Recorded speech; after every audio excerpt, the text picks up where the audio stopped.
It's time for Waking Up with Wesley. Today's forecast and weather-wide discussion with WLOX First Alert Weather Senior Meteorologist Wesley Williams. Hello there, South Mississippi, and thank you for waking up with Wesley. I'm Senior Meteorologist Wesley Williams. So in today's update, we're of course laser focused on that extreme cold that is set to arrive in South Mississippi as we go into this weekend. And that's what this update will focus on, about how cold it's expected to be and how dangerous this could be. What are the dangers of extreme cold? I talk about it a lot. And now we're going to kind of dive into the details and break down how extreme cold can affect you, because I want you to keep that in mind if you have any plans to spend time outdoors this weekend and understand the risks that are associated with that. So on the map here, as of Thursday morning, all of South Mississippi is underneath an extreme cold watch. Expect this to get upgraded to a warning, and that upgrade will probably happen at some point later Thursday. If not, then it will definitely happen at some point on Friday. That watch will likely get upgraded to a warning for much of South Mississippi, if not the entire area. Quick refresher on what an extreme cold watch or warning is. Now, if you're an old timer like me, this is actually technically a new alert. I think it's been in use for about a year or two now. Back in the day, this type of alert used to go by the name of a wind chill advisory. But the National Weather Service kind of reorganized some of their alerts, and now they wanted to match what we do in the summer. You know, in the summer we have heat advisory and then extreme heat warning. Well, that's what they wanted to match with for winter. So now in the winter we have cold advisory and extreme cold warning. And again, the watch versus warning, that's just kind of a timing thing. They do the watch 48 hours out, generally 48 to 72 hours out. And then they do the warning within 12 to 24 hours of the arrival of the conditions. So it's a matter of time between when we're going to go from a watch to a warning here. There is a small percentage chance sometimes when you're in a watch, it's not always upgraded to a warning, and it can be instead downgraded to an advisory or something else. But I don't think that's going to happen here. For South Mississippi, we usually see one of these extreme cold watches or warnings when the National Weather Service thinks that we will get an air temperature or a wind chill that drops to 15 degrees Fahrenheit or colder. And that is a threat to life and property and requires immediate protective action. So let's pop that up a bit larger on your screen so you can read all of that. Again, that's what the extreme cold alert is for.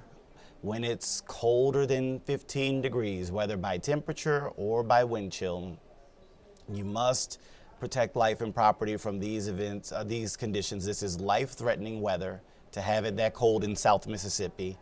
And it can also damage your pipes, you know, and it could damage your plants, obviously. If the temperature is 15 or colder, that can damage your pipes. If the temperature is colder than 15, it can kill any sensitive plants. So you got to protect things, right? And like I said, the only difference between a watch and a warning is the timing. Watch is a little bit earlier, heads up. A warning is kind of an immediate alert, here it comes. So how can this type of weather threaten you?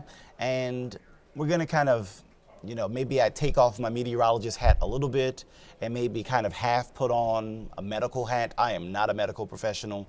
And I like to say that too when it comes to pipes. You know, I'm not a plumber, so I don't have the expertise in plumbing, but I do have the experience of watching the news here at our news station and seeing how many people report pipe damage when we have certain types of conditions. And I also have the experience of working at a news station and seeing if there are reports of increased hospital visits from the weather. And so one of those things that could possibly have you at a hospital would be if you get frostbite. So this is something that I want you to pay attention to over the weekend, especially if you are a person that are going to be going to a Mardi Gras parade or doing something else that has you outside for several hours at a time, especially on Saturday when it's going to be at its windiest, because that's really going to add an extra danger because of the wind chill. So for frostbite, there are a number of different symptoms and signs that you watch for. Your skin, you might notice a bit more redness. You might also notice some pain on your exposed skin, right? So those are going to be some things that you watch for in regards to a sign of frostbite. Another thing is you may actually see your skin, instead of just red, it might become white or grayish yellow. You really don't want to see that, because that is a sign of some of those skin cells and some of the rest of those cells beginning to die. So they're losing the blood flow in that area. The blood flow is slowing and it is not being directed there. This will likely lead to additional symptoms once you begin to see that happen. Your skin might begin to feel unusually firm or waxy. You also will notice numbness, and that's because the blood flow has slowed there to that extremity. You know, if some of your fingers are beginning to turn grayish yellow, that means the blood flow has slowed or stopped there, and you need blood flow in your fingers to keep them. If you keep your fingers without blood flowing through them for too long, you will lose them. And you know, I don't mean to be dramatic here, but you really can only lose your fingers once. You know, once you lose them, you can't get them back. And it will be such a tragedy to be having fun at a Mardi Gras parade and to wind up with frostbite, right? So you can protect yourself from this, but you have to play it smart, right? You can't just go out and expose your skin. You have to cover exposed skin. That's why it's so important, and that's why I've talked about that so much in the past few days. Any exposed skin, your hands, put gloves on them. You can still catch beads while wearing gloves. Your head, put a hat on it, like this gentleman here beside me. He's not wearing a scarf, so that's a problem, right? Put a scarf on, protect your neck. Your neck is exposed skin, protect that. Depending on what type of pants or socks you got on, you may need to wear boots so that you don't have any exposed ankle skin. Protect your feet, protect your ankles, protect your lower legs with boots. And obviously, you want to have many layers of clothes on. That also goes a long way of not just preventing frostbite, but also preventing another type of medical situation, which would be hypothermia. And so we'll go into some of the warning signs of that as well. Again, I'm not a medical professional, but we do have this guidance from the National Weather Service as well as the CDC. And so these are all things that you would hear from them as well. So confusion is a warning sign of hypothermia. So if you're out at an event with someone and they're just all of a sudden in a daze, they're acting confused, that could be a warning sign to pay attention to. What else should you look out for? Shivering, that's something that many of us do. Yeah, if you're outside for a long time in the weather this weekend and you start to shiver, that could be one of those first early warning signs that your body is starting to, approach succumbing to hypothermia.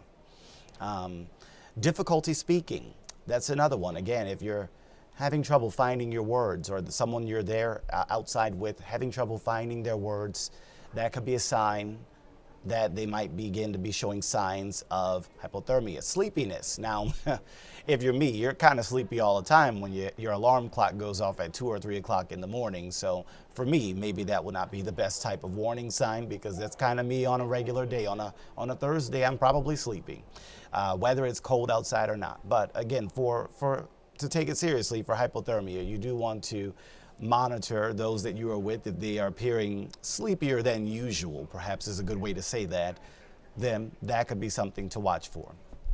Finally, stiff muscles.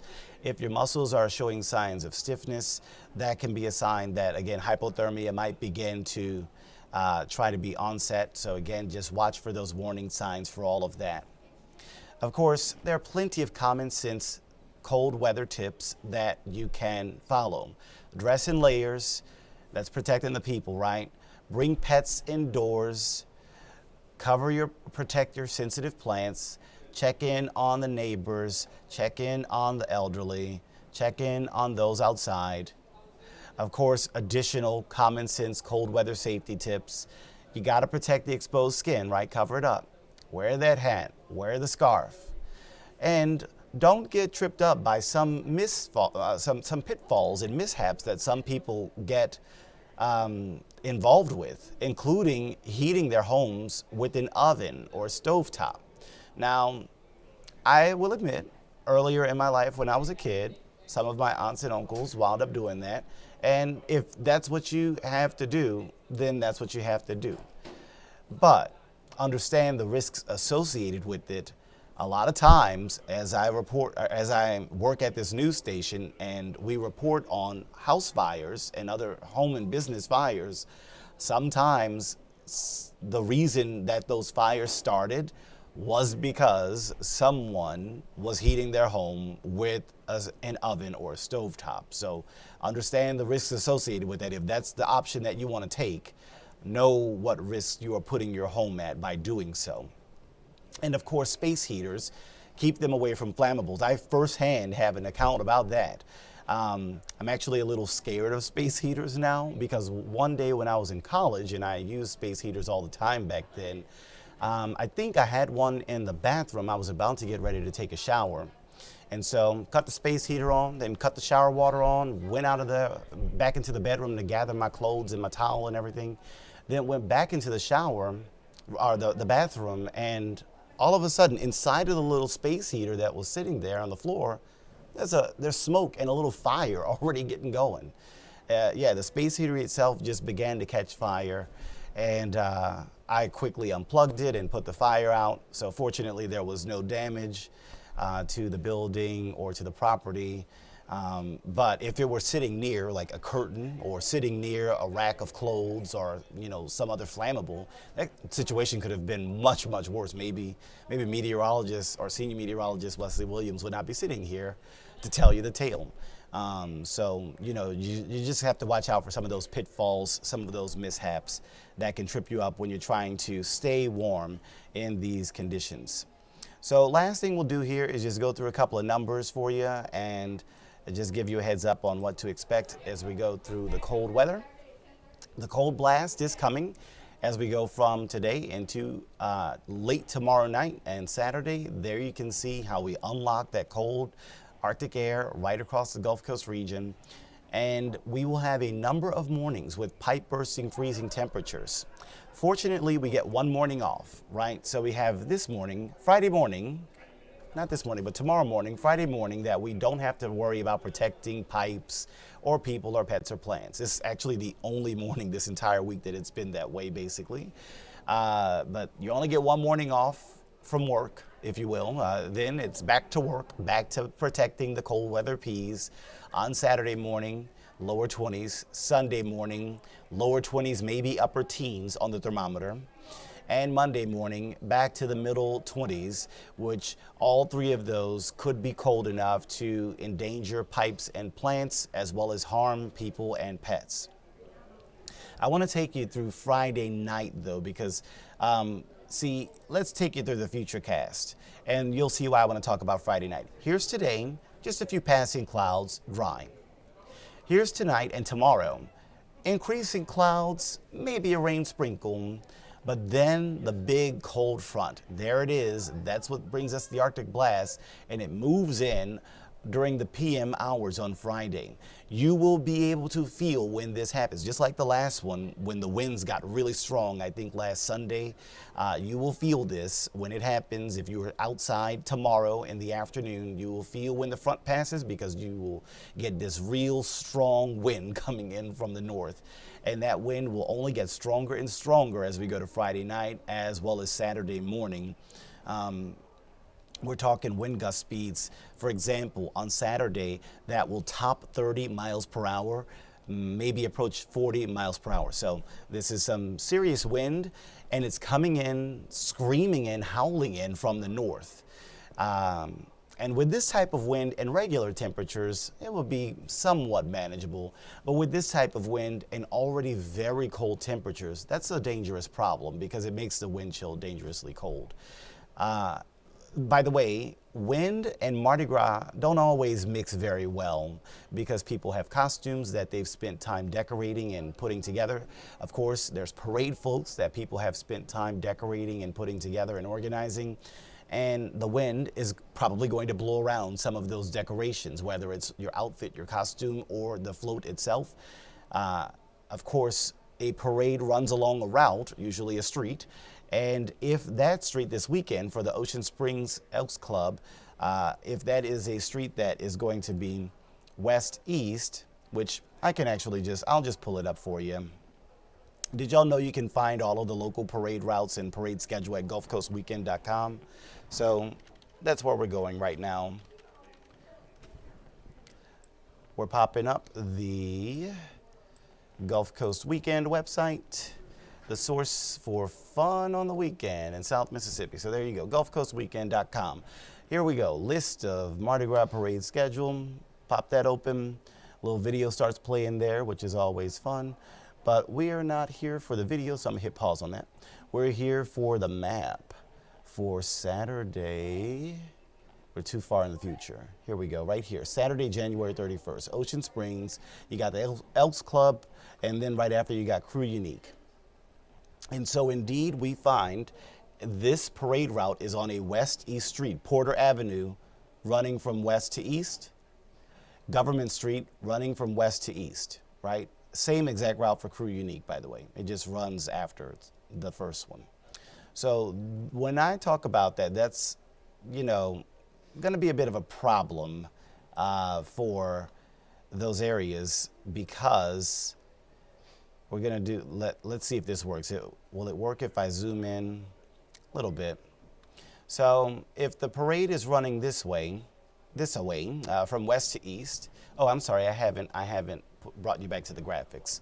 So we've zoomed into near Biloxi Ocean Springs, and I've drawn a west-east arrow on the map. Now look at all of these little particles flying by through the screen, coming in from the north to the south. That's the wind, and that wind is blowing perpendicular to the parade route. So this is what I mean when I say a crosswind. The winds are blowing across the parade route. They're not blowing along the parade route. You see, if the winds were blowing along the parade route, they'd be like that, but they're not.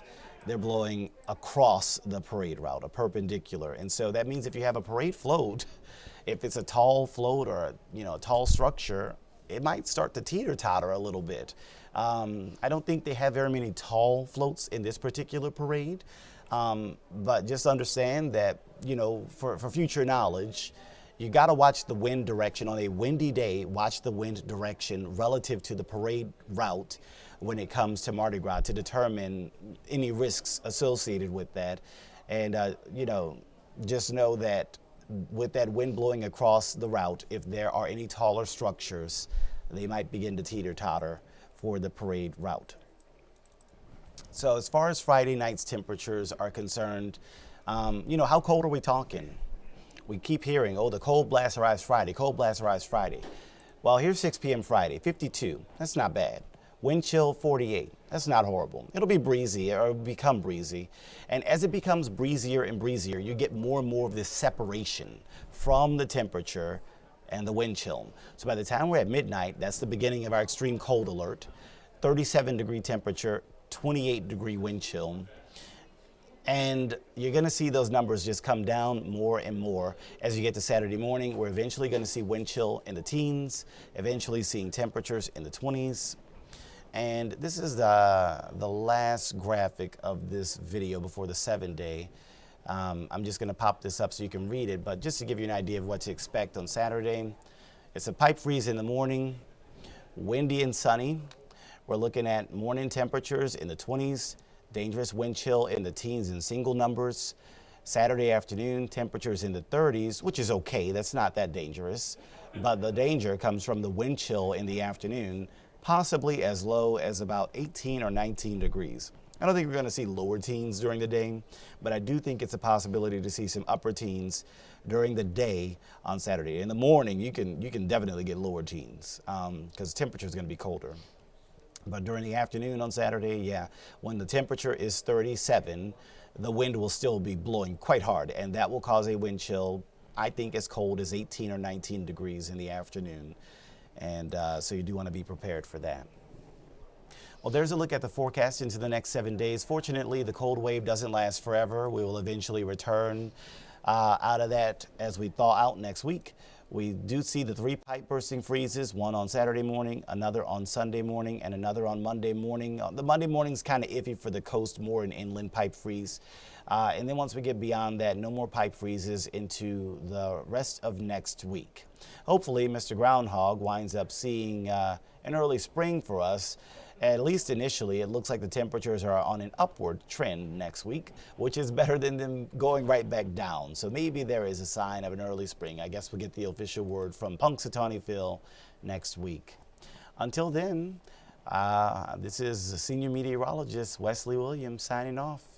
Take care, and we'll see you next time. Thank you for watching Waking Up with Wesley with WLOX First Alert Weather Senior Meteorologist Wesley Williams.